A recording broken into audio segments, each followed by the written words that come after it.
Africa is currently urbanizing faster than any other continent in the world.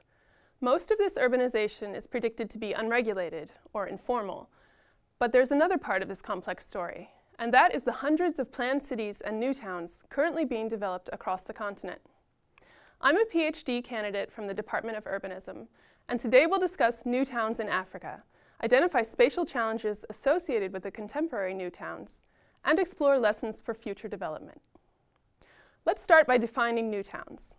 When we talk about new towns, we're referring to urban developments constructed on previously unbuilt greenfield sites, or what is officially considered greenfield.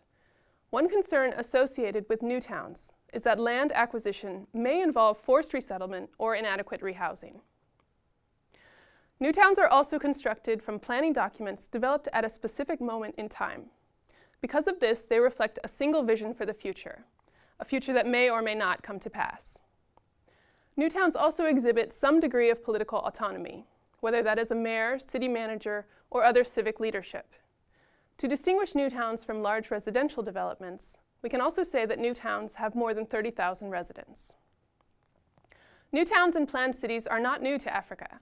Archaeological evidence indicates comprehensively planned ancient cities in countries like Nigeria, Angola, Egypt, Tanzania, and Ethiopia, among others. Many of these cities were destroyed by colonial warfare during the 19th century. Following this, colonial occupiers constructed many new towns of their own. These include examples in Tunisia, South Africa, Algeria, as well as Lusaka, a new town in what is now Zambia, planned according to classic garden city principles.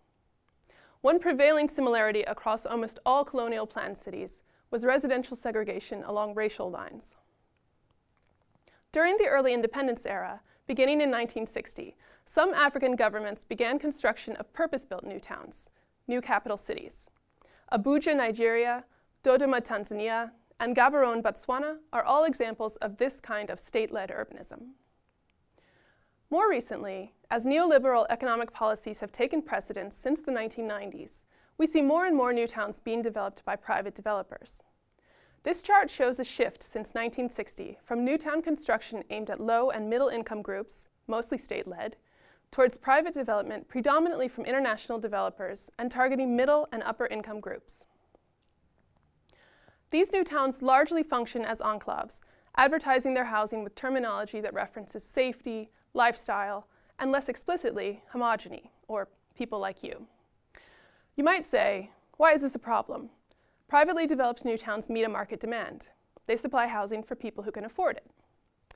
The problem is that most African countries currently face huge housing deficits. The rate of housing construction cannot keep pace with natural repopulation and influx of new residents from rural areas. When housing is constructed for low-income groups, it may remain financially inaccessible or become sub-rented to middle-class groups, meaning that the urban poor continue to live in areas without access to public services like clean water, sewerage, electricity, and paved roads.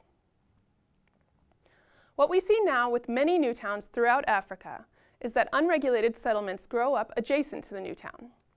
The new town thus functions as an enclave, and although there may be significant social and economic exchange between the two communities, spatial segregation remains distinct.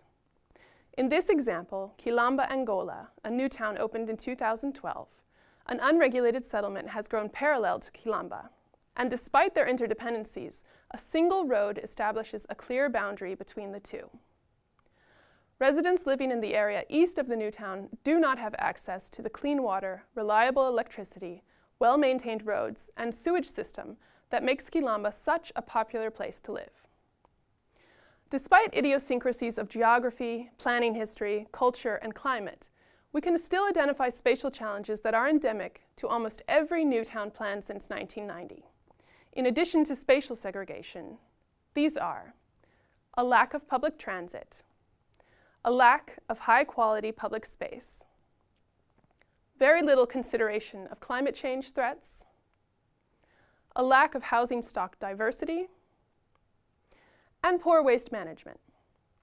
Having identified these challenges, what are some ways to do this better? New town planning can be a solution to these issues by translating the challenges into potentials. If we consider urbanization as a tool for development, we can plan future new towns that extend public services to surrounding areas, anticipating the growth of unregulated communities rather than ignoring it. We can plan new towns that acknowledge climate change threats, such as potential flooding, drought, or variable influxes of climate refugees. We can plan new towns that provide ample public transport and well-considered public space, diverse housing choices, and good waste management. Future new towns offer an extraordinary opportunity to face these challenges head-on and consider solutions from the ground up.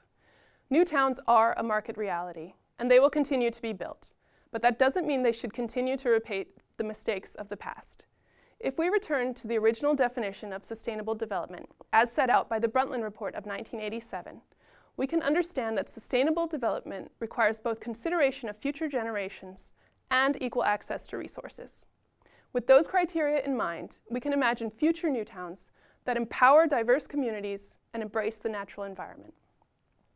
Thank you for watching, and I'd like to close by inviting you to reflect on new towns in your own countries. Do you see the same challenges presented here? What's the same and what's different?